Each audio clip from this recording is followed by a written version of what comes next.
दोस्तों, क्या हाल चाल। तो आज हम लोग मैथ की बात करेंगे। जैसे बहुत लोगों को डाउट्स थे कि किस बुक को पढ़ें, कैसे पढ़ें मैथ को। मैथ बहुत लोगों का कमज़ोर होता है, बहुत लोगों का स्ट्रांग होता है, लेकिन मैथ का डर सबसे ज़्यादा फैला रहता है क्योंकि मैथ का एक हवा बना दिया गया है कि मैथ बहुत हार्ड आती है। मैथ में कैट लेवल के क्वेश्चन आने लगे हैं कभी कभार। मैथ में आपको बहुत सारे ट्रिक्स जानने पड़ेंगे, बहुत सारे ये वो बहुत सारे तरह के डर बना दिए गए हैं। तो सबसे पहले एक बात जान लीजिए, आपको 10th लेवल की मैथ आनी चाहिए और आपको सिर्फ आपका कैलकुलेशन स्पीड फास्ट होना चाहिए। सीजीएल का एग्ज़ाम या एसएससी का कोई भी एग्ज़ाम या कंपटीशन का कोई भी एग्ज़ाम, गवर्नमेंट जॉब की तैयारी का, आपको सिर्फ कैलकुलेशन स्पीड मांगता है। आपको मैथ में कोई महारत हासिल करने की ज़रूरत नहीं है। तो चलिए शुरू करते हैं। एंड में मैथ की कुछ स्ट्रैटेजी भी बताते चलेंगे हम, तो एंड तक देखिए। तो उससे पहले हम अपना स्कोर शेयर कर देते हैं कि मेरा सीजीएल 2020 में प्री में थे 47.5 और मेंस में आए थे 177.5 मार्क्स, और 2021 के मेंस में मेरे 179.5 मार्क्स थे। और काफ़ी अटेम्प्ट के बाद मेरा सिलेक्शन हुआ है, तो हम आपको अच्छे से बता सकते हैं कि क्या गलती नहीं करनी है, क्या करनी है वो सभी बताते हैं, क्या नहीं करनी है वो हम अच्छे तरह से बता सकते हैं। तो देखते रहिए आगे। तो सबसे बड़ी गलती आपको ये नहीं करनी है कि बहुत सारे बुक्स को या बहुत सारे टीचर्स को फॉलो कर रहे हैं। बस एक बुक को उठाइए और उसको बार बार बनाइए, ये सबसे मेन बात है। आप बहुत बुक्स के पीछे भागेंगे, आपका समय ज़्यादा बर्बाद होगा, आपको फ़ायदा कम होगा।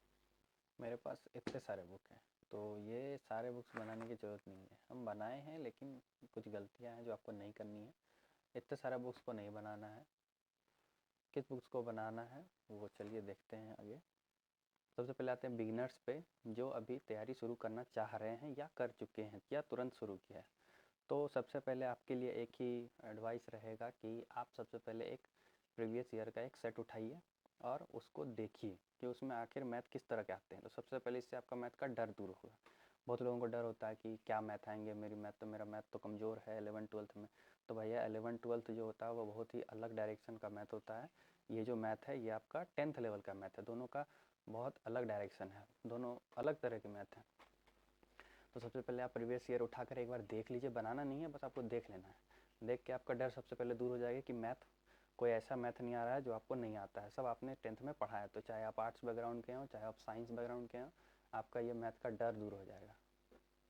उसके बाद आप सबसे पहले आप कहीं से कोर्स कंप्लीट कर लीजिए, मतलब कि सारे चैप्टर्स को एक बार पढ़ लीजिए।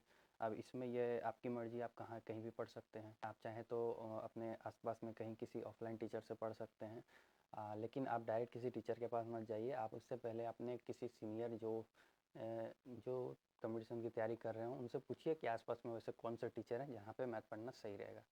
और नहीं तो अगर आप ऑनलाइन पढ़ने में आपको कोई दिक्कत नहीं है, आप आराम से पढ़ सकते हैं, आपको ऑनलाइन पढ़ने में कोई किसी तरह की प्रॉब्लम नहीं है, तो आप ऑनलाइन में जाइए। ऑनलाइन में जाकर आप किसी भी टीचर का कोर्स ले सकते हैं या आप फ्री में भी पढ़ सकते हैं। फ्री सेल्फ स्टडी करने में आपका एक दिक्कत हो सकता है कि आपका टाइम थोड़ा ज़्यादा लग सकता है, आप थोड़ा भटक सकते हैं इधर उधर। कुछ टीचर्स के नाम हम आपको अभी बता देंगे, तो उनमें से आप जाकर कहीं से भी अपना कोर्स कंप्लीट कर सकते हैं। कितने टीचर्स ने अपना कोर्स पूरी फ्री में डाला हुआ है, आप चाहें तो फ्री में भी पढ़ सकते हैं। तो जैसे कि एक हैं आभास सैनी सर। हम अपना मेंस के टाइम पे एक अपना फ़्लो बनाने के लिए, एक प्रैक्टिस के लिए सर का सुपर 100 बैच ज्वाइन किए थे, जिससे कि हमको क्या था, कम से कम डेली एक रूटीन बनाना था कि इतना मैथ तो हमको बनाना ही है। तो इसलिए हम आभास सर का एक सुपर 100 ज्वाइन किए थे। आप अगर बिगिनर हैं तो आप स्पार्टन ज्वाइन कर सकते हैं। फिर आता है अभिनय सर। अभिनय सर का कोई कोर्स नहीं है, सर पूरी फ्री में पढ़ाते हैं। चाहे वो अकेडमी पे पढ़ाते हैं, यूट्यूब पे भी पूरी कोर्स लाकर रखती हैं, आप चाहें तो फ्री में भी पढ़ सकते हैं। फिर एक आते हैं रोहित भैया, रोहित त्रिपाठी नाम है। वो कंपटीशन प्रिपरेशन नाम से अपना एक चैनल चलाते हैं, जिसमें वो फ्री ऑफ कॉस्ट सारा स्टडी मटेरियल सारा सब कुछ डाले हुए हैं। उनका खासकर उनका प्रीवियस ईयर का सारा सॉल्यूशन डाला हुआ, आप जाकर पूरी फ्री में अपना कोर्स कंप्लीट कर सकते हैं। और एक आते हैं गगन प्रताप सर। सर के पेड बैच हैं, फ्री भी हैं, कंटेंट पूरे नहीं हैं। आप फिर रेमो सर का कैलकुलेशन स्पीड में एक नंबर है, सबसे बेस्ट। आप चाहें तो रेमो सर से भी पढ़ सकते हैं। रेमो सर का फ्री और पेड दोनों कोर्स आता है। तो ये आपके कोर्स की बात, तो आपने कोर्स शुरू कर दिया, कहीं से भी पढ़ रहे हैं, तो आप क्या कीजिए, आप साथ में एक बुक और बनाइए। आप जहाँ से पढ़ रहे हैं वहाँ का एक आपका स्टडी मटेरियल होगा, आप उसके साथ साथ एक बुक और बनाइए। तो यहाँ से आपका बुक का शुरू होता है।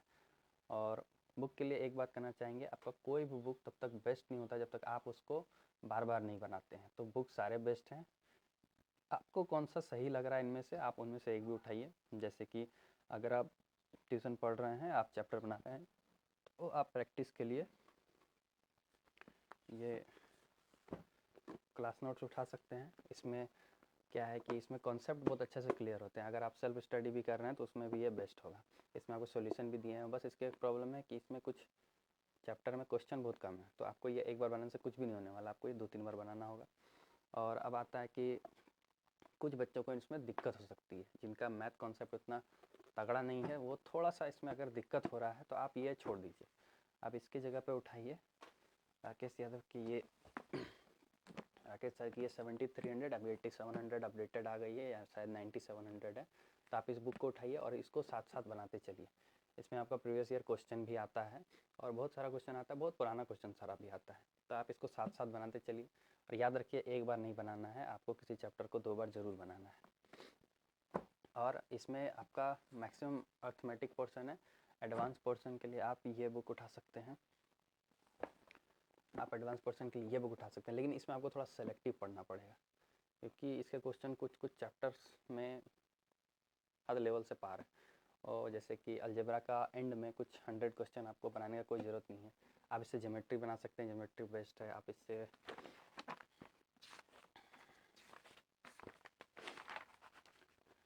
इससे ज्योमेट्री बना सकते हैं। आप इससे स्टार्टिंग के सारे 10 चैप्टर्स हैं वो सारे बना सकते हैं। वो कुछ ट्रिग्नोमेट्रीज में थी थोड़ी अप लेवल की है, आप उसको हाफ बनाइए। ऐसे ही आप इसमें से एडवांस कंप्लीट कर सकते हैं। तो ये आ गई आपकी कोर्स कंप्लीट के टाइम की बात।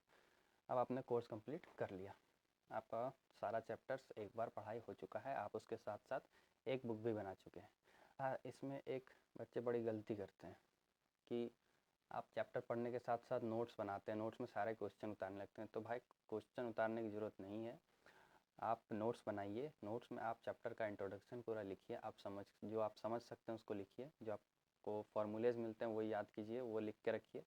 और कुछ कुछ टाइप के क्वेश्चन लिख लीजिए, लेकिन आप पूरा चैप्टर का नोट्स बनाने मत बैठिए। बस आप जिसमें सॉल्व कर रहे हैं उस कॉपी को बढ़िया से रख लीजिए। नोट्स बनाना आपका टाइम की बर्बादी और आपको टाइम बचाना है। तो आप नोट्स बनाने की जगह आप उस टाइम पे कोई दूसरा बुक बना सकते हैं। जैसे कि अभी ये बुक बताया, ये बुक को बनाइए। तो अब जैसे कि आपका चैप्टर कंप्लीट हो गया, तो या फिर वैसे बच्चे जो चैप्टर कंप्लीट कर चुके हैं, सारे पढ़ चुके हैं, तो आपको क्या करना है, आपको एक प्रीवियस ईयर बुक उठानी है। जैसे कि एक ये है पिनाकल का एसएससी मैथ। इसमें प्रीवियस के 4-5 साल के एसएससी टीसीएस के न्यू पैटर्न वाले सारे क्वेश्चन हैं, आप ये उठा सकते हैं। या फिर एक रेमो सर का ये बुक आता है, इसमें प्रीवियस ईयर क्वेश्चन भी है, साथ में प्रैक्टिस क्वेश्चन भी है। तो आप अगर 7300 नहीं बनाना चाहते तो आप इसकी जगह ये भी बना सकते हैं, इसमें प्रीवियस ईयर भी मिल जाएंगे, आप इसको उठा सकते हैं। और हाँ, क्वेश्चन के नंबर्स पे मत जाइए, 4200 रहें, 500 रहें, 10,000 रहें, आपको उस बुक को 2-3 बार बनाना है। तो वैसी बुक उठाए जिसको आप 2-3 बार आराम से ख़त्म कर सकते हैं। तो अब आपका चैप्टर कंप्लीट हो चुका है, आप एक प्रीवियस ईयर बुक उठाइए और प्रीवियस ईयर को बार बार बनाइए। मतलब अब बनाना कैसे है, आप परसेंटेज का चैप्टर उठाइए, आप परसेंटेज का चैप्टर बना लिए पूरा, उसमें कुछ हार्ड क्वेश्चन होंगे, टिक मारिए उसको। और क्वेश्चन ऐसे नहीं बनाना है कि बस उठाकर बना रहे हैं, आपको टाइम के साथ बनाना है। आपको अगर अभी के का मान लें तो अभी कितना 30 क्वेश्चन हो गए, 30 मिनट लगाइए, 30 क्वेश्चन बनाइए। और उसमें आपको छोड़ना सीखना है, कैलकुलेशन भी स्पीड होगा उससे, और आप उससे छोड़ना सीखेंगे कि आपको हार्ड क्वेश्चन को छोड़ना है और एंड में बनाना है। आपको एक बात और कि एग्ज़ाम कभी भी हार्ड क्वेश्चन बना के नहीं निकलता है, एग्ज़ाम आपका ईजी क्वेश्चन को फास्ट वे में बना के निकलता है, क्योंकि मैक्सिमम क्वेश्चन ईजी होते हैं और कुछ क्वेश्चन हार्ड होते हैं। तो हार्ड क्वेश्चन तभी बनेंगे जब एंड में आपका टाइम ज़्यादा बचेगा। तो आपको टाइम ऐसे मैनेज करना है कि आपका जो ईजी क्वेश्चन है वो सुपर फास्ट हो जाए। आपको क्वेश्चन पढ़ने के साथ आपका सॉल्यूशन आना स्टार्ट हो जाना चाहिए। और किसी एक मेथड पे फिक्स मत हो जाइए, आपको बहुत सारे मेथड मिलेंगे, सबको माइंड में रखिए, जो एक्सपेरिमेंट करिए घर पे, एग्ज़ाम में सब काम देता है।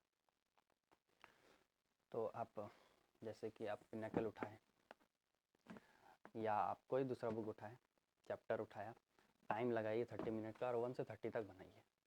उसमें से आपको कितना क्वेश्चन छूटा उसको देखिए, कुछ क्वेश्चन आपके बन जाएंगे, कुछ क्वेश्चन आपसे नहीं बनेंगे तो सॉल्यूशन देख के बना लीजिए और उनको टिक मार लीजिए। ऐसे ही फिर अगला चैप्टर में जाइए, फिर वापस आकर उन टिक क्वेश्चन को बनाइए। देखिए आपका बहुत सारा टिक क्वेश्चन ऐसा होगा जो आपसे अब आराम से बन रहा है, तो ऐसे आपका टिक मार्क भी हटता चला जाएगा। पेंसिल से टिक करिएगा, इससे आप टिक हटा सकें, ये आपकी मर्जी है। तो इससे आपका टाइम, आपका स्पीड बढ़ेगा और टाइम मैनेजमेंट आने लगेगा मैथ में। और ये प्रैक्टिस आपको बार बार करना है। प्रैक्टिस आप जितना करोगे मैथ में, आपका स्पीड उतना बढ़ता जाएगा और स्पीड ही है जो आपको सिलेक्शन दिला सकता है मैथ में। और कोई ऐसा चीज़ नहीं है जो आपको सिलेक्शन दिलाएगा, आपका ये स्पीड ही है जो आपको सिलेक्शन दिलाएगा। और अब आता है कुछ टिप्स में। जैसे भी आपके चैप्टर्स कंप्लीट हो जाएं, आप सेट लगाना शुरू कर दीजिए। खास करके प्रीवियस ईयर सेट लगाइए। मॉक लगाने से शुरू में मॉक मत लगाइए, हो सकता है आपको बहुत रिलेवेंट क्वेश्चन मिले, तो आप सेट लगाइए। और सेट के साथ आप एक कॉपी बना लीजिए अपनी, एक पतली सी या जैसे भी कॉपी आपको बनाइए, ये मेरी कॉपी है, तो आप एक कॉपी बनाइए। उसमें आप वैसे क्वेश्चन लिखिए जो आपको सेट में नहीं बन रहे हैं, या उसके कैलकुलेशन आपको समझ में नहीं आ रहे हैं, या फिर आपको उसका सॉल्यूशन समझ में नहीं आ रहा है, तो वैसे क्वेश्चन को आप अपने कॉपी में छाप लीजिए। आपको उनको बार बार कभी कभार देखते रहना है, देखने से आपको वो गलती भी याद रहेगा कि सेट में आपने क्या क्या गलती किया था। अब सेट में आपकी सबसे बड़ी गलती होती है कि सेट मारने के बाद आप सेट को छोड़ देते हैं, तो ऐसा नहीं करना है। सेट जो है, सेट में जो क्वेश्चन आप बना लिए वो तो आपसे बन गया, उससे कोई मतलब नहीं आपको वो क्वेश्चन ज़्यादा इंपॉर्टेंट है जो आप नहीं बना पाए, क्योंकि यही क्वेश्चन है जो आपको आपके नंबर घटा रहे हैं। तो आपको वापस पूरे सेट को एनालाइज करना है कि आप कौन सा क्वेश्चन नहीं बना पाए, कौन सा क्वेश्चन ऐसा था जो आप बहुत ज़्यादा टाइम दे दिए, कहाँ पे आपका टाइम कम लगना चाहिए था। तो ये सब एनालाइज कीजिएगा तो आपको बहुत फ़ायदा होगा।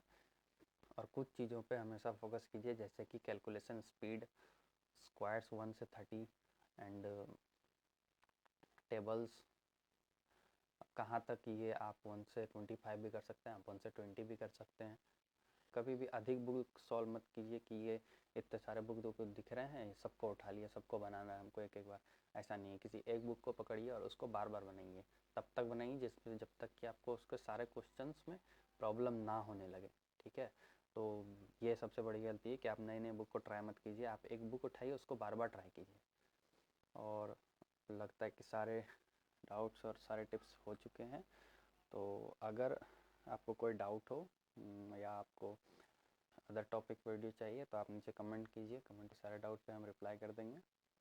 Thank you.